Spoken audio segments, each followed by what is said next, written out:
Welcome back to our channel. నేను మీ Kavya. So present రాష్ట్రంలో చాలా విచిత్రమైన పరిస్థితులు చూస్తున్నాం. ఒక పక్క మిస్ వరల్డ్ ఇష్యూస్ కావచ్చు, రాజకీయ పరిణామాలు కావచ్చు, సర్పంచ్ల బిల్లు కోసం లొల్లులు కావచ్చు. సో ఇట్లాంటి విషయాలన్నీ కూడా మాట్లాడదాం. ప్రజెంట్ మనతోటి ఆకుల శ్రీవాణి గారు ఉన్నారు. నమస్తే. సో ఏంటి రాష్ట్రంలో మిస్ వరల్డ్ అందరి చూపు హైదరాబాద్ వైపు మళ్ళించే పరిస్థితుల్లో నుంచి మిస్ ఇంగ్లాండ్ బాయ్కాట్ చేసి వెళ్ళిపోవడం. అసలుకి ఇంటర్నేషనల్ ఈవెంట్ మిస్ వరల్డ్ అన్నది మన తెలంగాణ రాష్ట్రంలో జరుగుతుంది అంటే అందరం కూడా చాలా మంచిగా స్వాగతించాం. అరే భారతదేశం పేరు తెలంగాణలో ముఖ్యంగా అందరికీ కూడా తెలిసిపోతుంది, ఒక బ్రాండ్ అవుతుందేమో అని అనుకున్నాం.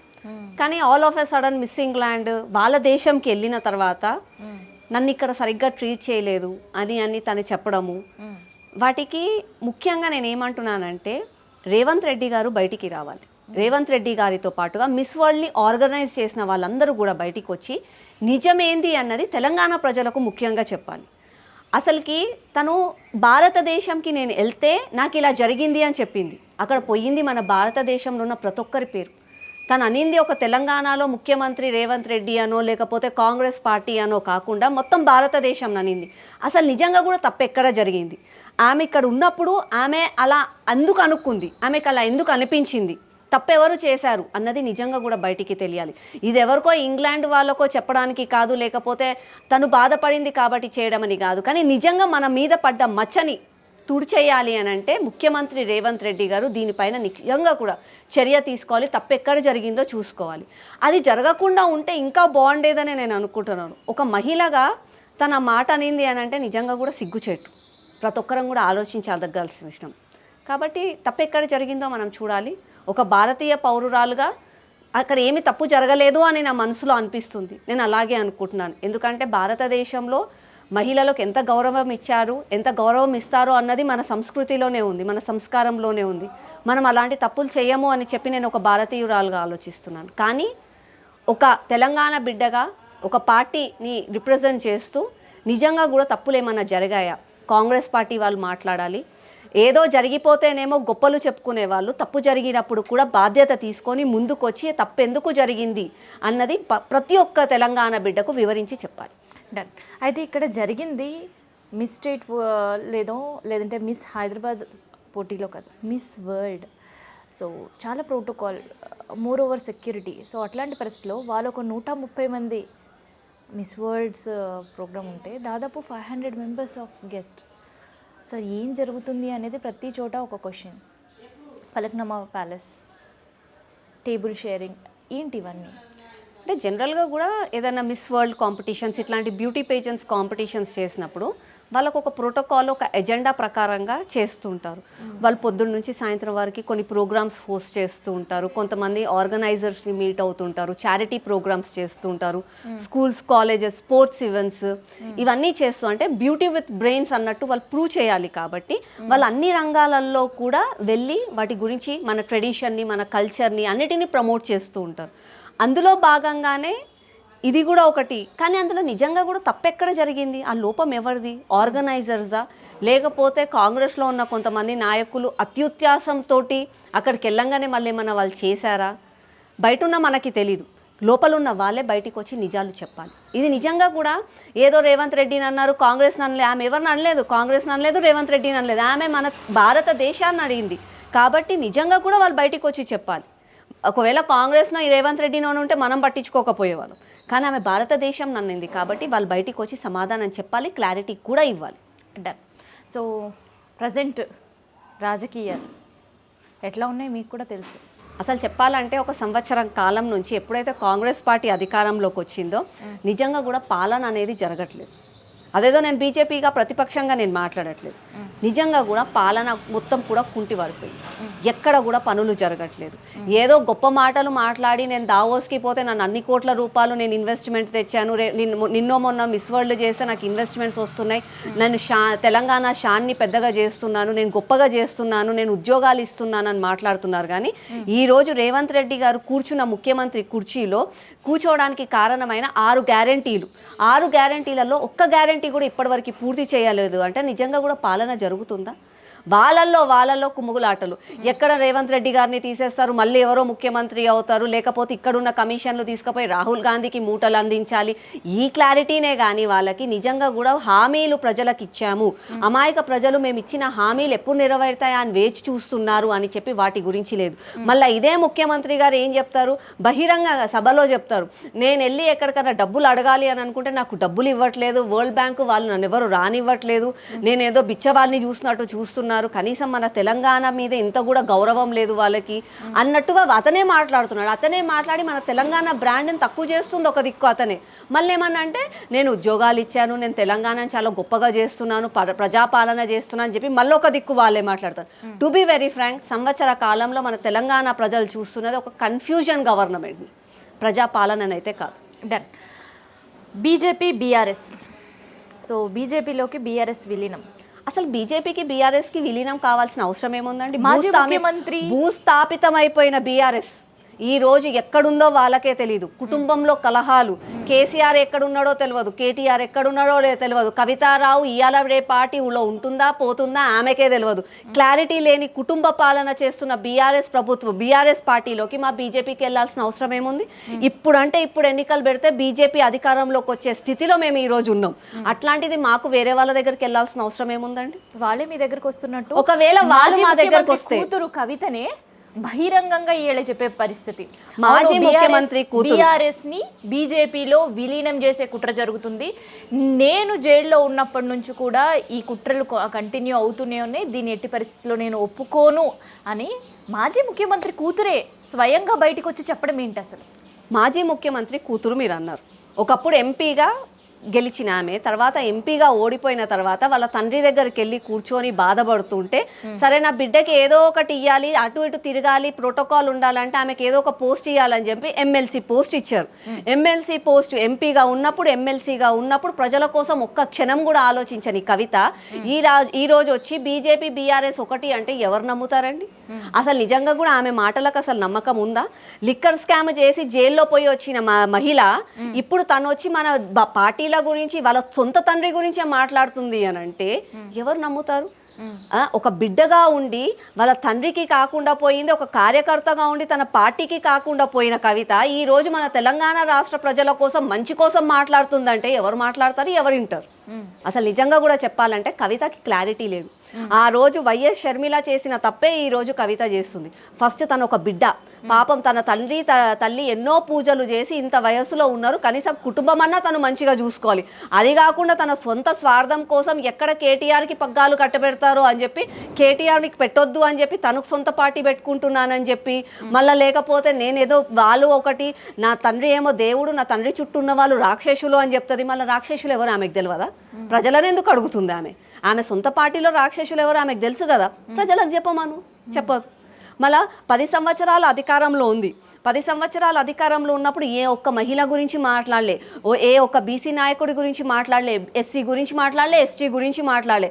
పదవి పోయిందో లేదో, వాళ్ళ తండ్రికి అధికారం పోయిందో లేదో ఈ రోజు వచ్చి బీసీ నాయకులు గుర్తుకొస్తున్నారు. జ్యోతిరావు గారి పూలే విగ్రహం పెట్టాలి అని మాట్లాడుతుంది, ఎస్సీల గురించి మాట్లాడుతుంది, ఎస్టీల గురించి మాట్లాడుతుంది. మళ్ళీ ఆ రోజు కేసీఆర్ గారు దళిత బంధు అని చెప్పి, నువ్వు బీసీ బంధు అని చెప్పి దళితులని బీసీలను మోసం చేసిండ్రా, మళ్ళీ నువ్వు ఆ రోజు ఎందుకు మాట్లాడలే? ఆ రోజు నీకు అధికారం ఉంది కదా, అంటే నువ్వు తెలంగాణ భవన్కి పోయినావు, సెక్రటేరియట్కి పోయినావు, అన్నిట్లో తిరిగినావు, మీ అయ్యతోనే ఉండే నువ్వు మొత్తం. మళ్ళీ మీ అయ్యకి ఎందుకు చెప్పలేవు నువ్వు? ఆ రోజు అధికారం పోయినాక ఇవన్నీ మాటలు మాట్లాడడం ఏముంది? అది కాదు తను చేయాల్సింది. నిజంగా కూడా తెలంగాణ ప్రజల మీద తనకు ప్రేమ ఉంటే ఆ 10 సంవత్సరాలు తను మాట్లాడేది ఉండే. ఆ 10 సంవత్సరాలు మాట్లాడకుండా అధికారం ఊడిపోయిన తర్వాత ఫామ్ హౌస్లో రెస్ట్ తీసుకుంటున్న కేసీఆర్ని ఇంత పెద్ద లెటర్ రాసి నువ్వు ప్రశ్నించడం ఏంది? 10 సంవత్సరాలు ఏడికి పోయింది మళ్ళీ నీ చిత్తశుద్ధి? అంటే కేవలం ఇది పొలిటికల్ డ్రామా మాత్రమే. వాళ్ళ తల్లి తండ్రిలో మధ్యలో మళ్ళీ ఏం గొడవలు అవుతున్నాయో ఏమో, కుటుంబ కలహాలు, ఆస్తి గొడవలో ఏదో మనకు తెలియదు, ఇంటికి రానిస్తలేరు అనుకుంటా. ఇక ఏదో ఆమె పొలిటికల్గా నేను ఉన్నా కవిత అనేట ఆమె బతుకుంది అని చెప్పడానికి అని చెప్పి ఇవన్నీ చేస్తుంది. కానీ నిజంగా కూడా తెలంగాణ ప్రజల మీద చిత్తశుద్ధి ఉంటే ఆమె ప్రశ్నించాల్సింది అది కాదు. రేవంత్ రెడ్డి గారు 2500 మీరు నా మహిళలకు ఇస్తా అన్నారు, నేను ఒక మహిళగా ప్రశ్నిస్తున్నాను, నువ్వు ఎందుకు ఇయ్యలే అని అడగాల్సి ఉండే. 4000 రూపాయల పెన్షన్ ఇస్తాను, నువ్వు ఎందుకు ఇయ్యలే అని అడగాల్సి ఉండే. పిల్లలు ఒకవేళ కాలేజీలకు పోవాలంటే స్కూటీ ఇస్తా అన్నావు ఆడపిల్లలకి, నువ్వు ఎందుకు ఇయ్యలే? నా మహిళలు రేపు మంచిగా కావద్దా, నా మహిళలు అభివృద్ధి కావద్దా అని చెప్పి ఒక జాగృతి టీమ్గా ఆమె అడిగేది ఉండే. ఆమె అడగలే. మహిళలకు చిన్నపిల్లలకు పెళ్ళిళ్ళు అయిన తర్వాత మళ్ళీ కళ్యాణ లక్ష్మితో పాటు తులం బంగారం ఇస్తా అని చెప్పిండ్రు మీరు. తులం బంగారం ఏడిపోయింది రేవంత్ రెడ్డి? నువ్వు తులం బంగారం అయితే ఇవ్వడానికి నీ దగ్గర డబ్బులు లేవు, కానీ నువ్వు మొత్తం హెలికాప్టర్ల మీద ఆ రాష్ట్రానికి ఈ రాష్ట్రానికి తిరుగుతున్నావు, ప్లేన్ లెక్కి నువ్వు రాహుల్ గాంధీ దగ్గరికి పోతున్నావు, ఓపెనింగ్లకి డీజేలు పెట్టుకుంటున్నావు, ఇంత పెద్ద కాన్వాయ్లు పెట్టుకుంటున్నావు, లక్షల రూపాయలు ఖర్చు పెడుతున్నావు, నా బిడ్డలకి ఇస్తాన తులం బంగారం నువ్వు ఎందుకు ఇలే రేవంత్ రెడ్డి అని చెప్పి రేవంత్ రెడ్డిని ప్రశ్నించాలి ఆమె. సొంత తండ్రిని ప్రశ్నించడం ఏమైందండి? ఆ ప్రశ్నలో కూడా ఏమున్నాయి? నువ్వు బీసీల గురించి మాట్లాడలేదు, నువ్వు ఎస్సీల గురించి మాట్లాడలేదు, నువ్వు బీజేపీ నువ్వు ఒకటే అని అనుకుంటున్నారు. అవన్నీ ఆమె అసలు అడగాల్సిన అవసరం ఏముందండి? బీజేపీ ఒకటా కాదా అని ఆమె పార్టీలో ఉన్నది ఆమెకు తెలియదా? బీజేపీ ఒకవేళ టీఆర్ఎస్ ఒకటే ఉంటే అసలు నిజంగా కూడా అవసరమా? బీఆర్ఎస్ అని చెప్పి భారత రాష్ట్ర సమితి దేశ్కి నేత అని చెప్పి కేసీఆర్ పోయిండు. ఆల్రెడీ బీజేపీ ఒక జాతీయ పార్టీ, రెండు జాతీయ పార్టీలు ఎట్లా కలుస్తాయండి? అంత కామన్ సెన్స్ లేదా కవితకి? ఆమెకి క్లారిటీ లేకుండా కుటుంబంలో ఏదో నేను ఉన్నాను ఆమె అస్తిత్వం తెలుపుకోవడానికి డ్రామాలు చేస్తుంది, కానీ నిజంగా కూడా తెలంగాణ ప్రజలపైన చిత్తశుద్ధి మాత్రం కాదు. శ్రీవాణి గారు, మరి కవిత లెటర్ గురించి ఏమనుకుంటారు? నిజంగానే బీఆర్ఎస్లో పోవట్లు ఉన్నారా? అంటే తను పదే పదే ఆమె చెప్పేది ఏంది, ఆరోపణలు చేస్తుందా లేదంటే వాస్తవం చెప్తుందా అనేది తనకు మాత్రమే తెలుసు. నేను మా తండ్రికి లేఖ రాస్తే ఆ లేఖ సోషల్ మీడియా హ్యాండ్లో పెట్టారు అండ్ దాంతో పాటు నా వైపు ఫోకస్ ఉండేటట్టు తిప్పారు, కావాలనే నన్ను ఎంపీగా ఓడించారు అని. అసలు ఏంటి ఈ లేఖ ఏంటి? అసలుకి ఒక బిడ్డగా కవిత వాళ్ళ నాన్నతోటి డైరెక్ట్గా మాట్లాడవచ్చు కదండి, వాళ్ళ తల్లితో మాట్లాడవచ్చు, వాళ్ళ తండ్రితో మాట్లాడవచ్చు. సరే కలహాలు ఉన్నాయేమో, కుటుంబ కలహాలు. మీ తండ్రి నిజంగా కూడా గొప్పవాడు, ఒక ఉద్యమకారుడు, ఒక పార్టీని స్థాపించిన వాడు, తెలంగాణకి జాతిపిత అని మాట్లాడతారు. అట్లాంటి జాతిపిత దగ్గరికి నువ్వు డైరెక్ట్గా వెళ్ళి ఎందుకు మాట్లాడలేకపోతున్నావు? అంటే ఒకప్పుడు కార్యకర్తలను రానివ్వకపోతుండే, ప్రజలను దగ్గరికి రానివ్వకపోతుండే, నియంతృత్వ పాలన చేస్తుండే కేసీఆర్ అని చెప్పి మనకు అందరికీ తెలిసిందే. ప్రగతి భవన్ గేట్ల దగ్గర గంటలు గంటలు కూర్చోబెట్టారు సామాన్య ప్రజలను అని మనం అనుకుంటున్నాం, అది నిజం కూడా. అంటే తన సొంత బిడ్డని కూడా కేసీఆర్ రానివ్వరా? సొంత బిడ్డకి కూడా రానివ్వడానికి హక్కులు లేవా? తనకి స్వాతంత్రం లేదా? తను కూడా ఒక లెటర్లు రాయాల్సి వస్తుంది అని అంటే నిజంగా కూడా తప్పెవరిది? తండ్రిదా బిడ్డదా? ఒకవేళ నిజంగా తండ్రిది తప్పు అయితే ఒక బిడ్డ మాత్రం, నిజంగా ప్రేమ ఉన్న బిడ్డ ఏ రోజు కూడా బహిరంగంగా అట్లా చెప్పదు. నిజంగా కూడా కుటుంబాల కలహాలు ఉంటే 4 గోడల మధ్యలో కూర్చొని మాట్లాడుకుంటారు. వన్స్ నువ్వు అది పబ్లిక్గా చేసావంటే మీలాగా నాలాగా 10 మంది ఎక్కడ కూర్చున్నా అందరం వాళ్ళ గురించే మాట్లాడుకుంటాం. It's become a public property no, public issue no. ఆమెకు నిజంగా కూడా బాధ తన తండ్రితోనో తన అన్నతోనో ఉండుంటే తను ఇంట్లో మాట్లాడుకునేది ఉండే. ఈరోజు తను లెటర్ బయటికి పెట్టి లెటర్ రాసి లెటర్ బయటికి వచ్చినాక మా నాన్న దేవుడు నన్ను చుట్టూనోళ్ళు రాక్షసులు అంటే, రాక్షసులు అంటే ఎవరిని అంటుంది? హరీష్ రావు గారిని అంటుందా, కేటీ రావు గారిని అంటుందా, మళ్ళీ ఇంకెవరిని అంటుందా? ఆమె ఆ క్లారిటీ తనే ఇవ్వాలి మనకి. ఇంకానైనా ఆమె టైంపాస్లు చేయడం మానేయాలి. జాగృతి పేరు పైన సెలబ్రిటీ లైఫ్ చాలా మంచిగా చేసింది ఆమె. ఏదో బతుకమ్మ పేరు పైన ఒక బ్రాండ్ అంబాసిడర్ లాగా బతుకమ్మకి మొత్తం కూడా స్టేట్స్ అన్నీ తిరిగింది, ఆమె ఎంజాయ్ చేసింది, ఒక సెలబ్రిటీ లైఫ్ తను బతికింది. అంతేకాని తను నిజంగా కూడా రాజకీయ నాయకురాలు కాదు, నిజంగా కూడా ప్రజాసేవకురాలు కాదు. మహిళలకు 10 సంవత్సరాల పాటు ఒక మహిళా కమిషన్ కూడా తను నిర్మించలేకపోయింది మన తెలంగాణ రాష్ట్రంలో. మహిళలు బాధ వస్తే ఎక్కడికి వెళ్ళి చెప్పుకోవాలి? మహిళా కమిషన్ అని ఉండాలిగా. మళ్ళీ నువ్వు కూడా ఒక మహిళవే కదా, నువ్వు ఎందుకు పోయి మాట్లాడలే? మళ్ళీ నువ్వు మహిళగా ఉన్నప్పుడు, మీ తండ్రి ముఖ్యమంత్రిగా ఉన్నప్పుడు ఎంతమంది మహిళా నాయకులకు టికెట్లు ఇచ్చారు? ఎంతమంది మహిళా నాయకులను నువ్వు గెలిపించుకున్నావు? మళ్ళీ ఎంతమంది గెలిచిన మహిళా నాయకులకు ఎంతమందికి మంత్రి పదవులు ఇచ్చావు? ఎంతమందిని ఉన్నత స్థాయిలో తీసుకెళ్ళావు? నువ్వేం చేసావు కవితమ్మ? నువ్వు ఈ రోజు వచ్చి నన్ను ఎంపీగా ఓడగొట్టారు, నన్ను చేశారు. నువ్వు ఒక ముఖ్యమంత్రి బిడ్డవే, నువ్వే బాధలు చెప్పుకుంటే మాలాంటి సామాన్య ప్రజలు ఎవరికి బాధలు చెప్పుకుంటావు? ముఖ్యమంత్రి బిడ్డనే మనకొచ్చి బాధలు చెప్పుకుంటుంది, మళ్ళీ మనలాంటి సామాన్య ప్రజలు ఎవరికి చెప్పుకోవాలి బాధలు? ఆమె అది తెలుసుకోవాలి. ఇప్పటికీ కూడా ఒక క్లారిటీతో ఆమె ఉండాలి. ఒక బిడ్డగా ఉండాలి అని అంటే ఒక తండ్రికి తల్లికి బిడ్డగా ఉండమనండి. అంతేగాని నిజంగా ప్రజాసేవకురాలుగా ఉండాలంటే ప్రజల సమస్యల పైన పోరాడాలి. నన్ను బీజేపీ వాళ్ళు జైల్లో వేశారు కాబట్టి నువ్వు బీజేపీ వాళ్ళని విమర్శించాలి, ఇవన్నీ కాదు ఆమె మాట్లాడాల్సింది. ప్రజలకు అయ్యే అన్యాయాల గురించి మాట్లాడు నాన్న అని చెప్పాలి. ఒక తండ్రికి ఆమె రాయాల్సిన లెటర్లో కాళేశ్వరం ప్రాజెక్టులో 1,00,000 కోట్ల రూపాయల కుంభకోణం అయింది, 1,00,000 కోట్ల రూపాయలతోటి కట్టిన కాళేశ్వరం కుంగిపోతుంది, మొత్తం కూడా విరిగిపోతుంది అని చెప్పి పొద్దున్న లేసే వార్తలు వస్తున్నాయి, ప్రజలందరూ మాట్లాడుకుంటున్నారు. నాన్న బయటికి వచ్చి క్లారిటీ ఇయ్యి, నువ్వు చేసిన డిజైన్ తప్పు కాదని చెప్పు నాన్న అని చెప్పి అది మాట్లాడాలి ఆమె. అది మాట్లాడకుండా ఏదో తప్పు డైవర్షన్ చేసి వాళ్ళిద్దరికీ అలా కుటుంబంలో జరుగుతున్న డ్రామాని తెలంగాణ గురించి మాట్లాడడానికి, తెలంగాణలో కవిత ఒక్కటి గుర్తుపెట్టుకోవాలి, తెలంగాణ అంటే కవిత కాదు, కవిత తెలంగాణలో ఒక చిన్న భాగం మాత్రమే.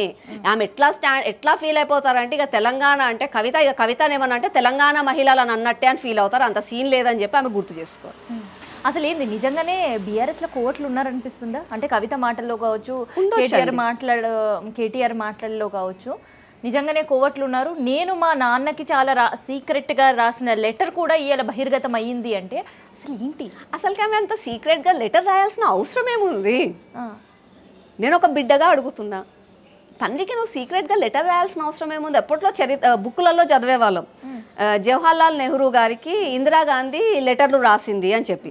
అంటే జవహర్లాల్ నెహ్రూ స్వాతంత్ర సమయంలో జైల్లో ఉన్నారు కాబట్టి ఆమె ఇంట్లో ఉండి లెటర్లు రాసింది అని చెప్పి. అప్పట్లో ఫోన్లు అవి ఇవి లేవు కాబట్టి లెటర్లు రాసింది.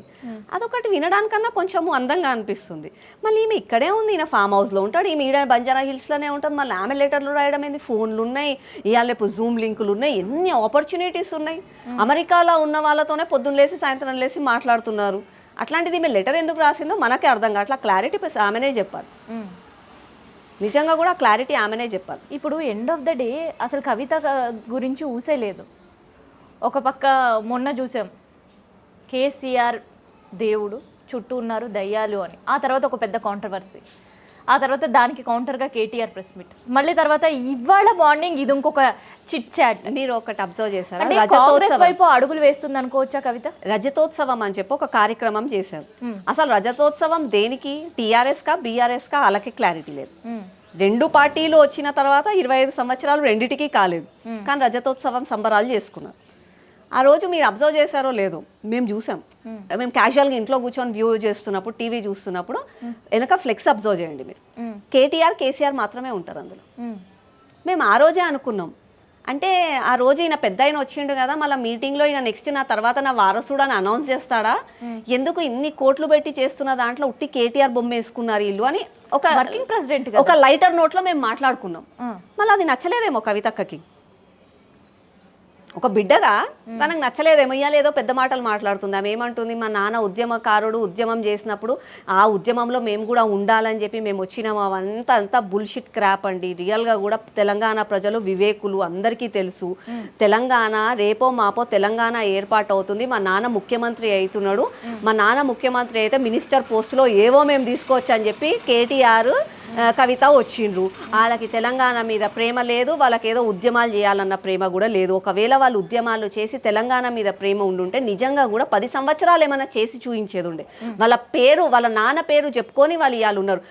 కేసీఆర్ లేనిది కవిత ఎక్కడ, కేటీఆర్ ఎక్కడ?